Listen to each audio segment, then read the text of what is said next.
बिस्मिल्लाहिर्रहमानिर्रहीम बिस्मिल्लाहिर्रहमानिर्रहीम अस्सलाम वालेकुम वरहमतुल्लाहि वबरकातुहू। डियर स्टूडेंट्स, कैसे हैं आप? आज है हमारा लेक्चर नंबर 6 ऑनलाइन सीरीज़ का और चैप्टर नंबर 15 जो है वो हम इसको स्टडी कर रहे हैं। और कल हमने जो है वो लेंसेज लॉ को डिटेल के साथ जो है वो स्टडी किया था। तो आज हमने जो है वो म्यूचुअल इंडक्शन जो है उसको स्टडी करना है। लेकिन म्यूचुअल इंडक्शन को स्टडी करने से पहले मैं आपको जो कल हमने इंड्यूस्ड करंट के बारे में पढ़ा था उसके डायरेक्शन के बारे में कुछ हमने जो है उसको थोड़ा सा समझ लेते हैं। तो direction of induced current.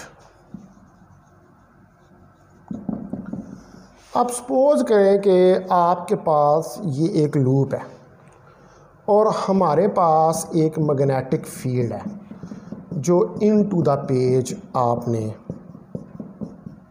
Apply किया हुआ है, ठीक है, इनटू द पेज। तो अब इनटू द पेज है तो इसकी वजह से इसके अंदर एक इंड्यूस्ड करंट फ्लो करेगी। तो लेंसेज लॉ तो ये कहता है कि जो काज इसको प्रोड्यूस कर रहा है इंड्यूस्ड करंट उसकी अपोजिट डायरेक्शन में होती है। तो अगर ये इनटू द पेज है यानी कि इस तरह ये जा रहा है तो इंड्यूस्ड करंट जो है उसने इसकी अपोजिट डायरेक्शन में होना है। तो फिर इस फील्ड को जो है वो आउट ऑफ द पेज, ठीक है, वो एक्ट करना चाहिए, ठीक है। ये इनटू द पेज है ना, तो उसको फिर आउट ऑफ द पेज जो है वो एक्ट करना चाहिए। तो आउट ऑफ द पेज देखें, ये इस तरह अगर एक्ट करे यूं आउट ऑफ द पेज, देखें आप राइट हैंड रूल लगाएं तो ये आउट ऑफ द पेज बाहर की तरफ जा रहा है। अगर इनटू द पेज हो तो यूं देखिए ये अंदर की तरफ जा रहा है, राइट हैंड रूल ये अंदर। तो ये देखिए ये अब आउट। अब देखिए ये जो कर्ल कर रही है फिंगर्स, ये फिंगर जो कर्ल कर रही है ये किस डायरेक्शन में है? ये एंटी क्लॉकवाइज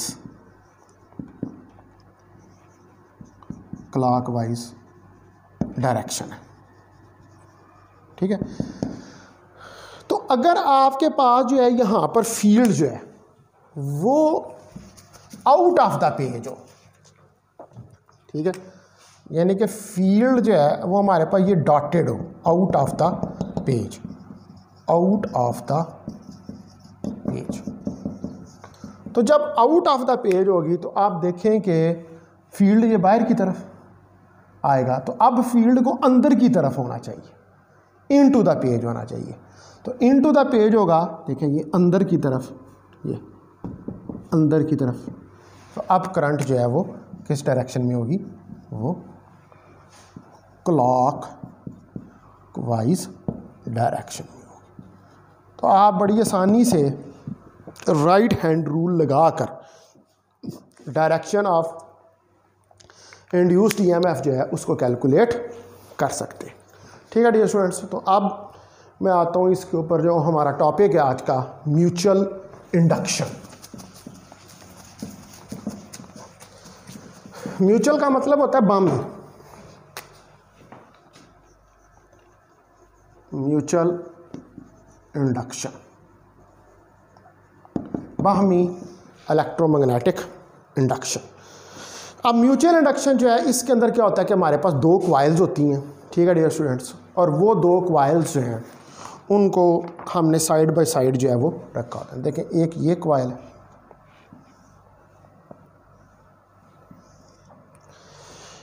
इसके साथ जो है ये एक स्विच लगा हुआ है और एक बैटरी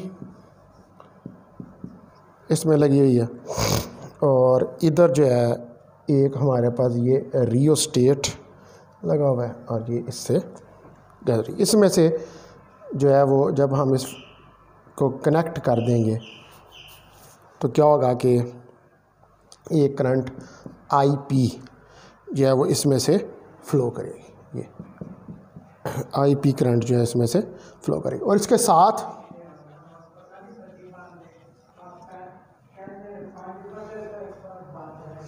तो ये हमारे पास जो है दूसरा, और यहाँ पर ये जो है साथ इसके गैल्वेनोमीटर लगा, ये सेकेंडरी कॉइल, इसको आप एस कह दें, और इसको ये प्राइमरी है और ये सेकेंडरी है, प्राइमरी कॉइल और सेकेंडरी कॉइल। तो अब ये जो यहाँ पर मैग्नेटिक फ्लक्स है वो इसके साथ लिंक्ड है। देखिए, जब आप की जो स्विच है वो ओपन था तो करंट ज़ीरो थी,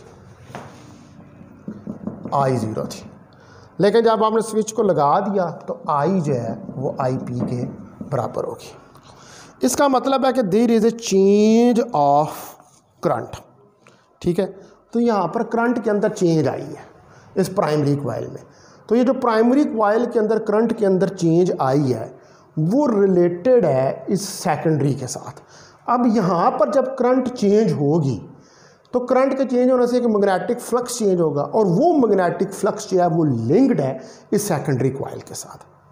तो जब आपको पता है कि जब मैग्नेटिक फ्लक्स चेंज होगा तो फिर सेकेंडरी कॉइल के अंदर इंड्यूस्ड ईएमएफ पैदा होगी, उसकी वजह से एक इंड्यूस्ड करंट इसके अंदर फ्लो करना शुरू कर देगी, और आपका जो गैल्वेनोमीटर है वो डिफ्लेक्शन जो है उसको शो करेगा, ठीक है। तो जो कॉइल जो है जिसके साथ हमारा सेकेंडरी लगा हुआ है, कॉइल गैल्वेनोमीटर के साथ लगा हुआ है, उसको सेकेंडरी कॉइल करते हैं, और जिस कॉइल के साथ हमारा रियोस्टेट और बैटरी लगी हुई है उसको हम प्राइमरी कॉइल कहते हैं। ये रियोस्टेट लगा हुआ है,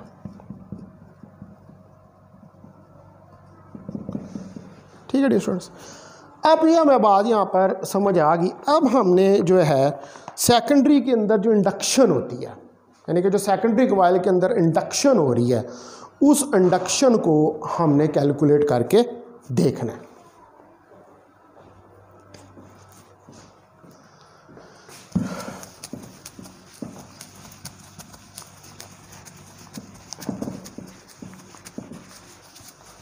तो induction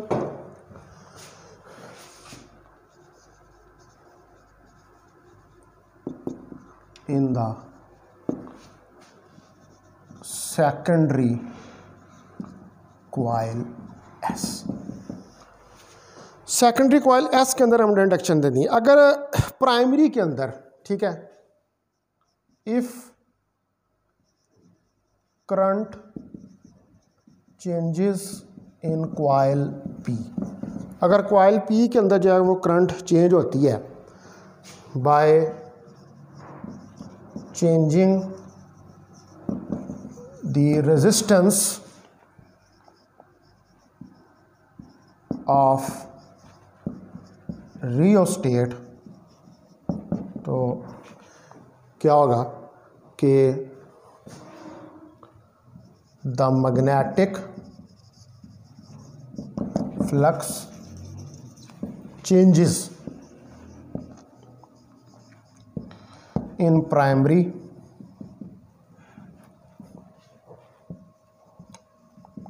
which is linked to the secondary coil S। तो इसका मतलब है कि सेकेंडरी में भी फिर मैग्नेटिक फ्लक्स चेंज होगा। सो the magnetic flux changes in secondary and hence induced EMF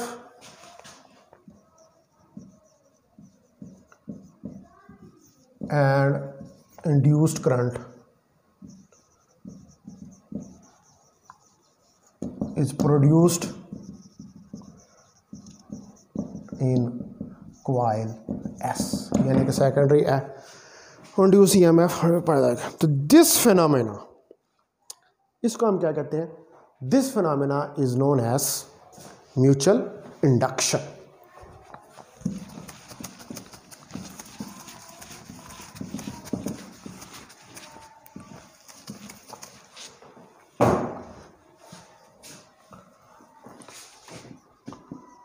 this phenomenon is known as mutual induction. तो ये फिनोमेना जो है इसको हम म्यूचुअल इंडक्शन का नाम देते हैं।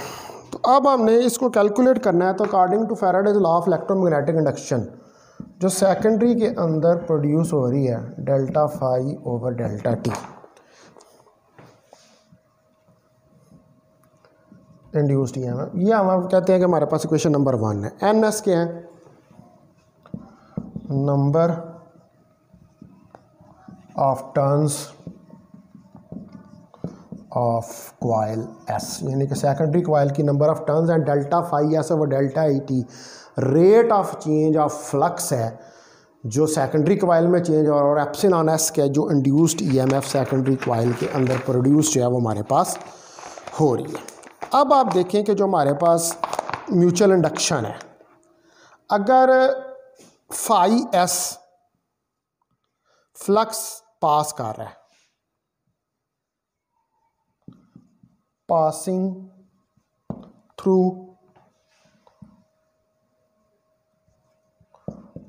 वन टर्न ऑफ कॉइल,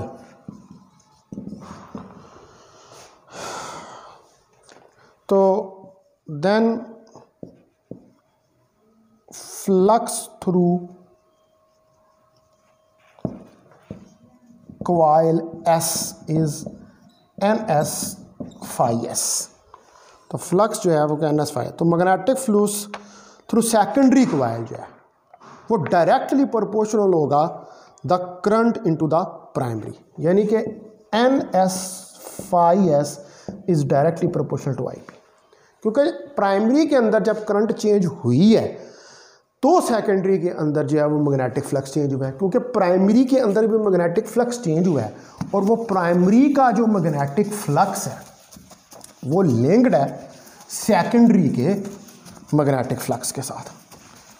ठीक है डियर स्टूडेंट्स, तो ये हमारे पास इक्वेशन जो है वो आ जाएगी। अब आप देखें कि N S phi S M I P के बराबर हमारे पास हो जाएगा। अब आप देखें कि इसमें m क्या है, ये प्रोपोर्शनैलिटी कांस्टेंट है और इसको कहते हैं constant of mutual induction of two coils. ये कांस्टेंट है mutual induction of two coils का। ठीक है स्टूडेंट्स, तो अब आप देखें कि हमारे पास जो क्वेश्चन नंबर 1 थी epsilon S minus N S delta phi S over delta T, ये थी। तो N S minus delta N S phi S over delta T, ये। तो एप्सिलॉन एस मेरे पास माइनस डेल्टा, देखें एन एस फाई एस की वैल्यू रखनी है तो ये क्या देगी M I P over delta T. तो मेरे पास epsilon S minus M delta I P over delta T के बराबर जो है वो आ जाएगा। तो delta I P over delta T क्या है? ये rate of change of current है in the primary coil. Delta I P क्या है? Rate of change of current in coil P. ये कॉइल पी के अंदर जो रेट ऑफ चेंज है ये वो, और इसकी वजह से एप्सिलॉन एस यानी कि सेकेंडरी के अंदर जो है वो इंड्यूस्ड ईएमएफ जो है वो प्रोड्यूस हो रही है।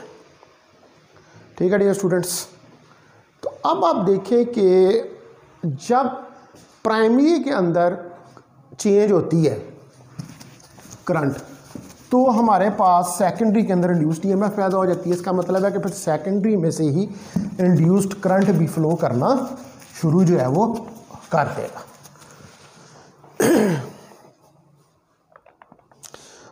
यहाँ पर नेगेटिव साइन ये है कि वो यही शो कर रहा है कि इंड्यूस्ड ईएमएफ जो है, negative sign shows that induced EMF opposes the cause which is producing it, उस काज को अपोज करेगी कि जो इसको इंड्यूस कर रहा है। तो इसका मतलब है कि अब म्यूचुअल इंडक्शन को अगर हम निकालें यहाँ से, तो epsilon S minus M delta I P over delta T, तो यहाँ से एम जो है वो minus epsilon S delta I P over delta T के बराबर जो है वो आ जाएगा। तो म्यूचुअल इंडक्शन एक्चुअली क्या है कि जो इंड्यूस्ड है, ये रेशियो है इंड्यूस्ड ईएमएफ जो प्रोड्यूस हो रही है सेकेंडरी के अंदर, ठीक है, to the rate of change of magnetic rate of change of current in the primary. तो क्या है, mutual induction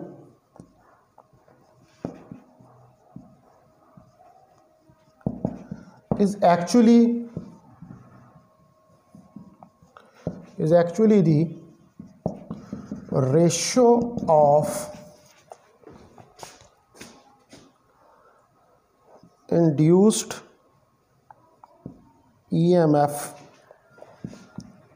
produced in the secondary coil S to the rate of change of current in coil P primary. ठीक है जी, तो ये ratio है हमारे पास। अब जो हमारे पास म्यूचुअल इंडक्शन है, ये किन फैक्टर्स के ऊपर डिपेंड करती है वो हमने देखना है। ठीक है, तो डिपेंडेंस ऑफ म्यूचुअल है। अब आपको ये पता लगा कि म्यूचुअल इंडक्शन क्या होती है कि जब प्राइमरी के अंदर करंट चेंज होती है तो प्राइमरी कॉइल के अंदर मैग्नेटिक फ्लक्स चेंज होता है, और वो मैग्नेटिक फ्लक्स जो होता है वो लिंक्ड होता है किससे, वो सेकेंडरी कॉइल से लिंक्ड होता है। तो वो सेकेंडरी कॉइल से लिंक्ड होने की वजह से क्या होता है कि जब प्राइमरी में मैग्नेटिक फ्लक्स चेंज होता है तो ऊपर सेकेंडरी में भी होता है, और सेकेंडरी के अंदर एक इंड्यूस्ड ईएमएफ पैदा हो जाती है और उसकी वजह से इंड्यूस्ड करंट पैदा, यानी कि rate of change of current जो प्राइमरी के अंदर है एक्चुअली वो म्यूचुअल इंडक्शन का बायस जो है वो बनता है। तो अब हमने देखना है यहाँ पर कि इसकी डिपेंडेंस जो है वो किन फैक्टर्स के ऊपर है। डिपेंडेंस ऑफ एम, यानी कि म्यूचुअल इंडक्शन जो है इसकी डिपेंडेंस किन फैक्टर। तो number 1, number of turns of coil, कितनी नंबर ऑफ टर्न्स हैं कॉइल की। दूसरे नंबर पर area of cross section of coils, कि जो आपके पास कॉइल्स हैं उनका एरिया ऑफ क्रॉस सेक्शन क्या है। क्लोजनेस टुगेदर, एक दूसरे के कितने करीब कॉइल्स जो हैं वो पड़ी हुई हैं। और नेचर ऑफ द मटीरियल,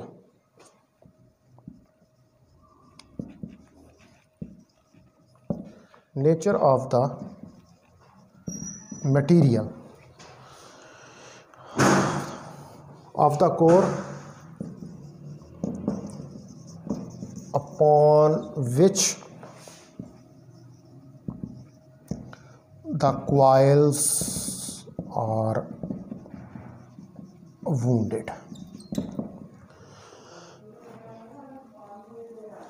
तो डियर स्टूडेंट्स, ये 4 फैक्टर्स जो हैं इनके ऊपर जो है ये डिपेंड करता है। Number 1, number of turns of coil, area of cross section of coil, कितना एरिया है। नंबर ऑफ़ टर्न्स कितनी है, कितनी एक दूसरे के करीब पड़ी हुई हैं, और नेचर ऑफ़ द मटेरियल, यानी कि जिस मटेरियल के ऊपर आपने कॉइल्स को वूंड किया। तो ये सारे फैक्टर जितने ज़्यादा होंगे उतनी म्यूचुअल इंडक्शन जो है वो ज़्यादा होगी। यानी कि अगर आप नंबर ऑफ़ टर्न्स बढ़ाएंगे तो म्यूचुअल इंडक्शन जो है वो इंक्रीज़ होगी। Area of cross section of coils को आप इंक्रीज़ करेंगे तो तब भी म्यूचुअल इंडक्शन जो है इंक्रीज़ होगी। उसके अलावा आप क्लोजनेस जो है, अगर कॉइल्स को एक दूसरे के करीब रखेंगे तो तब भी ज़्यादा करीब रखेंगे तो म्यूचुअल इंडक्शन जो है वो इंक्रीज़ होगी। ठीक है। और जो नेचर ऑफ मटीरियल जो आप यूज़ कर रहे हैं, जिसके ऊपर आप कॉइल को वूंड कर रहे हैं, वो नेचर जो है वो मुझे नहीं कि मटीरियल क्या ज़्यादा कंडक्टिंग है। अगर अच्छा कंडक्टिंग होगा तो ज़्यादा म्यूचुअल इंडक्शन जो है वो प्रोड्यूस होगा। अब जो म्यूचुअल इंडक्शन है इसका यूनिट जो है उसको हमने डिस्कस करना है।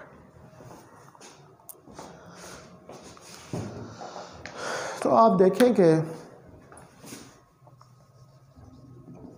यूनिट ऑफ एम, तो यूनिट ऑफ एम है, आप फार्मूला देखें कि एम हमारे पास epsilon S delta I P over delta T के बराबर है। तो एप्सिलॉन एस को हम वोल्ट में मेजर करते हैं, करंट को एम्पेयर में और सेकेंड, यानी कि ये हमारे पास आ गया वोल्ट एम्पेयर इनवर्स सेकेंड। ठीक है। और ये हमारे पास बराबर होता है 1 हेनरी के।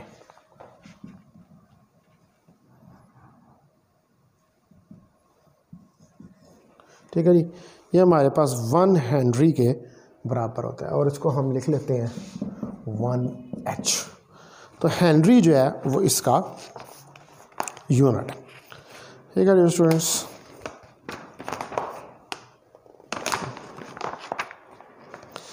उसके बाद हमारे पास जो नेक्स्ट टॉपिक है वो हमारे पास सेल्फ इंडक्शन का टॉपिक है। तो सेल्फ इंडक्शन क्या होती है? सेल्फ इंडक्शन होती है कि एक ही कॉइल के अंदर अगर करंट चेंज हो तो करंट के चेंज होने से उस कॉइल के अंदर एक इंड्यूस्ड ईएमएफ पैदा होती है, और जो एक्सटर्नल करंट होती है उसकी अपोजिट डायरेक्शन में एक इंड्यूस्ड करंट जो है वो प्रोड्यूस हो जाती है। तो इसको हम कहते हैं सेल्फ इंडक्शन। तो इसको डिफाइन कर लेते हैं, the phenomena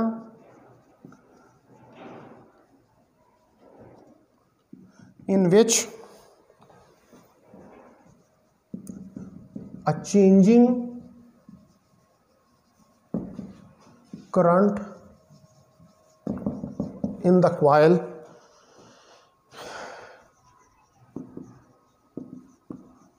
induces an EMF itself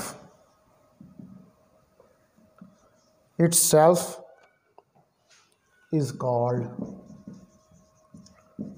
self induction.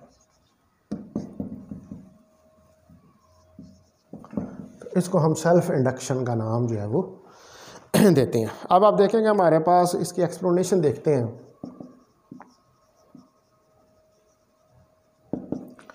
आप देखेंगे हमारे पास एक ये कॉइल है,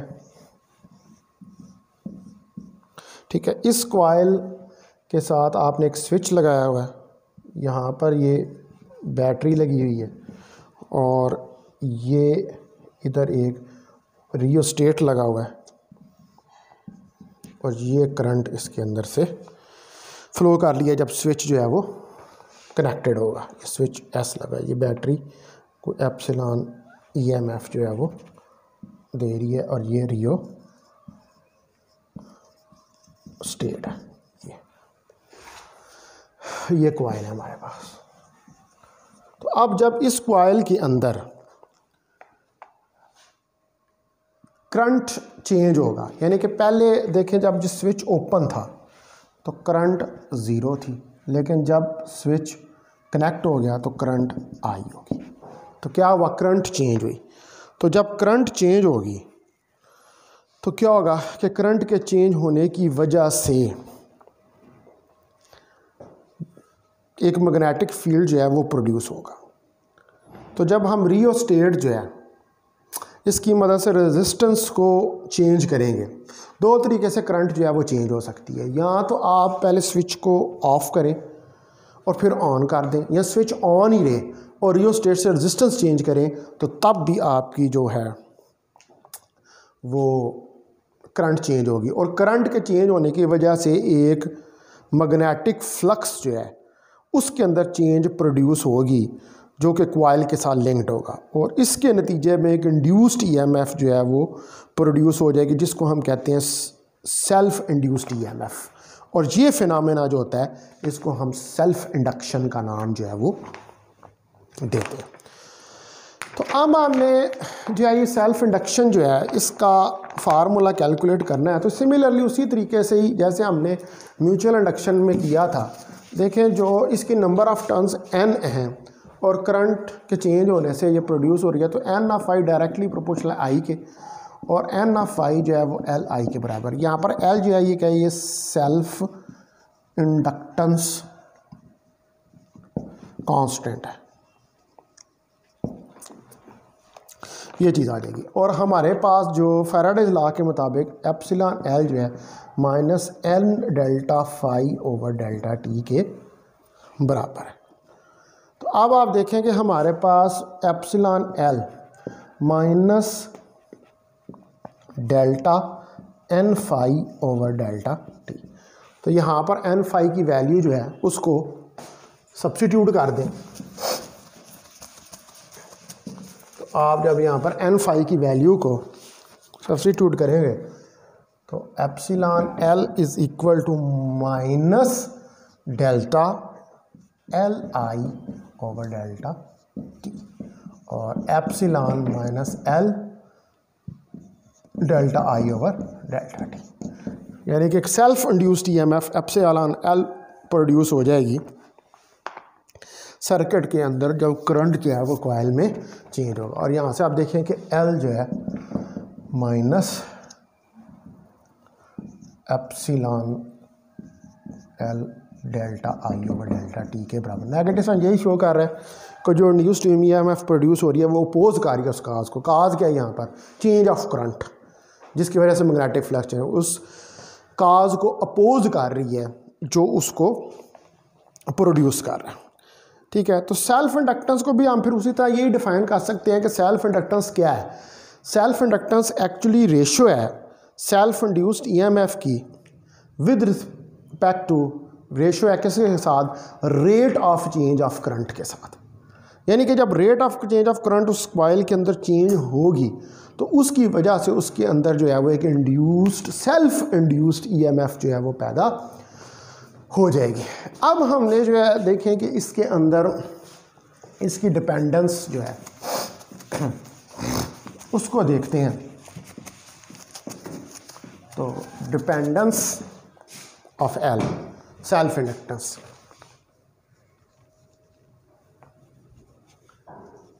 dependence of L, self inductance की डिपेंडेंस जो है ये भी similarly number of turns of coil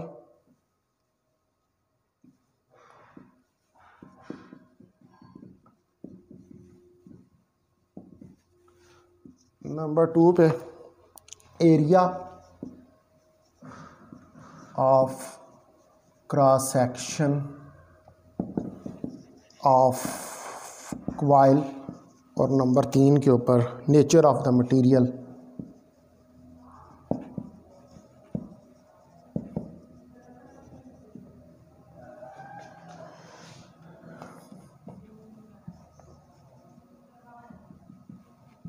Material of core on which the coil is wounded। ठीक है, ये भी सेम वही है जो म्यूचुअल इंडक्शन के हैं, और इसका यूनिट भी जो है उसी तरह हेनरी ही होगा। आप देखें कि epsilon L minus L delta I over delta T, तो यहाँ से आपके पास L की value minus epsilon N delta I over delta T.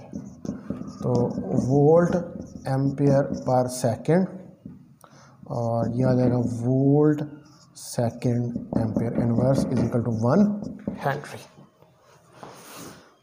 तो इसका यूनिट भी जो है वो हेनरी के बराबर ही आ जाएगा। तो ये फिनोमेना जो होता है इसको हम सेल्फ इंडक्शन का नाम, यानी कि जो उसी कॉइल के अंदर ही प्रोड्यूस हो जाए इंड्यूस ईएमएफ और उसकी वजह से एक इंड्यूस्ड करंट जो है वो फ्लो करना शुरू कर जाए सेम कॉइल के अंदर ही, तो उस फिनोमेना को हम सेल्फ इंडक्शन का नाम जो है देते हैं।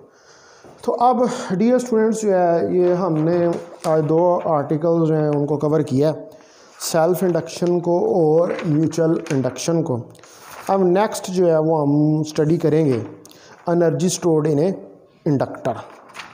ठीक है, कल वाला जो लेक्चर है उसमें energy stored in A inductor को स्टडी करेंगे और फिर हम आगे मूव कर जाएंगे इलेक्ट्रिक जनरेटर्स के ऊपर। तो अपना बहुत ख्याल रखें। अस्सलाम वालेकुम वरहमतुल्लाहि वबरकातुहू।